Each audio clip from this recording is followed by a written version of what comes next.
Halo, jumpa lagi dengan saya Niputu Damayanti SPD, calon guru penggerak Kabupaten Karangasem, Bali dalam koneksi antar materi modul 2.1.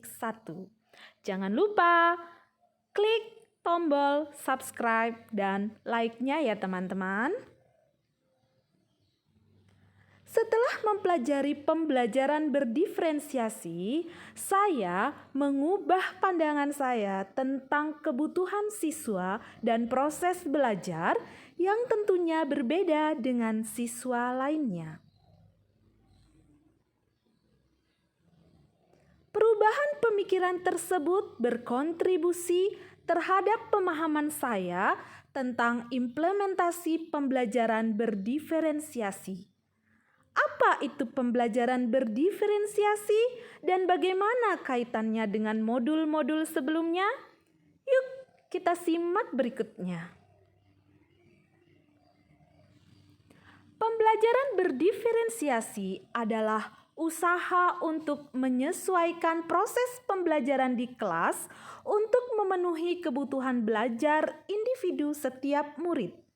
Pembelajaran berdiferensiasi adalah serangkaian keputusan masuk akal yang dibuat oleh guru yang berorientasi kepada kebutuhan murid. Pembelajaran diferensiasi bukanlah mengajar dengan 32 cara yang berbeda untuk mengajar 32 orang murid. Bukan pula memperbanyak jumlah soal untuk murid yang lebih cepat bekerja dibandingkan yang lain. Guru mengelompokkan yang pintar dengan yang kurang, memberikan tugas yang berbeda untuk setiap anak, atau guru membuat beberapa perencanaan pembelajaran sekaligus. Pembelajaran diferensiasi bukanlah pembelajaran individual. Pembelajaran diferensiasi bukanlah pembelajaran yang semrawut atau kacau. Pada kelompok pembelajaran berdiferensiasi, kelompoknya itu tidak homogen tetapi bersifat fleksibel. Dalam Tomlinson 2001, pada pembelajaran diferensiasi berarti mencampurkan semua perbedaan untuk mendapatkan suatu informasi, membuat ide, dan mengekspresikan apa yang mereka pelajari. Dengan kata lain, bahwa pembelajaran diferensiasi adalah menciptakan suatu kelas yang beragam dengan memberikan kesempatan dalam meraih konten, memproses suatu ide, dan meningkatkan hasil setiap murid, sehingga murid-murid akan bisa belajar dengan lebih menyenangkan dan lebih efektif. Pembelajaran diferensiasi adalah pembelajaran proaktif dan berdasar pada asesmen. Pahami bahwa kebutuhan siswa beragam. Guru harus proaktif menemukan dan melakukan perencanaan dengan berbagai cara untuk bisa mengekspresikan bagaimana murid-muridnya bisa belajar. Belajar dengan melakukan asesmen terlebih dahulu atau membuat pemetaan kebutuhan siswa.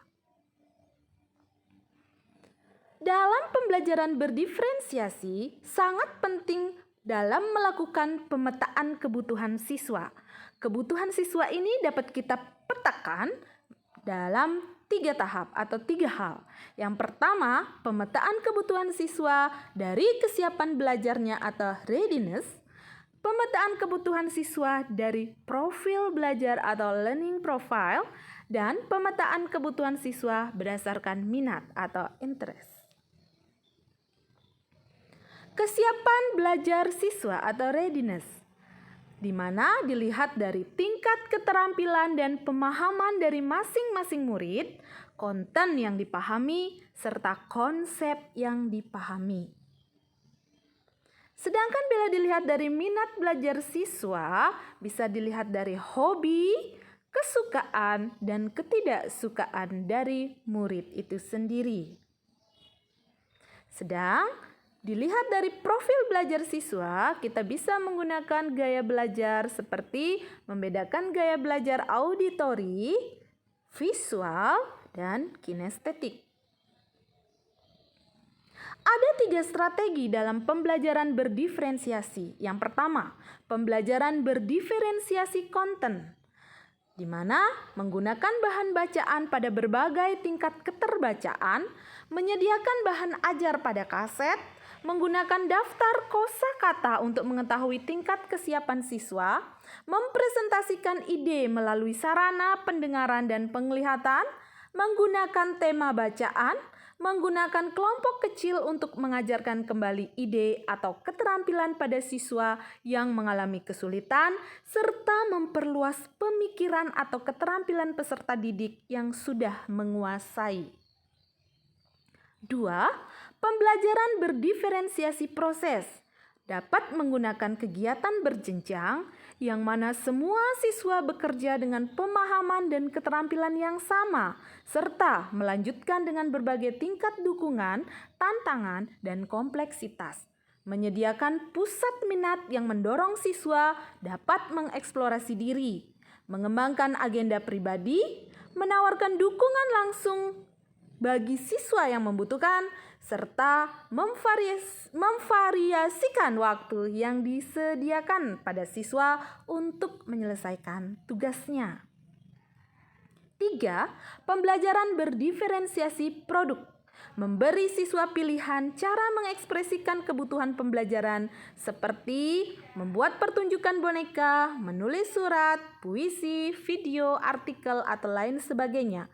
Menggunakan rubrik yang cocok dan memperluas keberagaman tingkat keterampilan siswa, membolehkan siswa bekerja sendiri atau berkelompok kecil untuk menuntaskan tugas, serta mendorong siswa untuk membuat tugas mereka sendiri. Pembelajaran berdiferensiasi ini tentu dapat memenuhi kebutuhan belajar murid. Murid dengan minat yang berbeda, dengan gaya belajar yang berbeda, serta dengan kemampuan yang berbeda, akan dapat dengan nyaman belajar sesuai dengan posisi mereka, sehingga kebutuhan yang mereka inginkan akan terpenuhi, yang tentunya ketika rasa nyaman dan senang mengikuti proses pembelajaran terjadi, hal ini akan berkorelasi positif terhadap hasil belajarnya, maka diperoleh hasil belajar yang optimal.